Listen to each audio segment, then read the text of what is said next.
उनका था फिल्मों का। 1963 में लिखा था उन्होंने, मोरा गोरा अंग लई ले, मोहे शाम रंग दई दे, छुप जाऊंगी राखी में, मोहे पी का संग दई दे। ये पहला गीत था।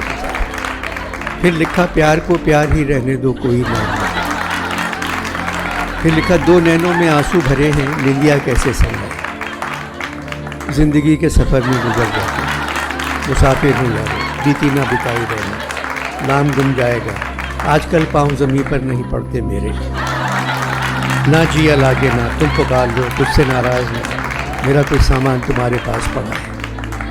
अगर यहाँ उनसे शादी होती, मेरा कोई सामान तुम्हारे पास पड़ा है वो लौटा दो ना, तो उसमें fridge, air conditioner, jewellery, carpet ये होता है। मगर उनके यहाँ राख पड़ी है, फूल पड़े हैं, किताबें पड़ी हैं, कांच की चूड़ी है, वो है। मुझे जाना कहो मेरी जान।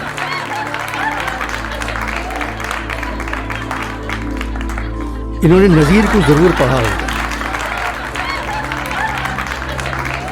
क्योंकि नज़ीर का रंग इनके यहाँ एक दो गानों में आता है। नज़ीर ने कहा था, जब आई होली रंग भरी, 100 नाज़ो अदा से मटक मटक,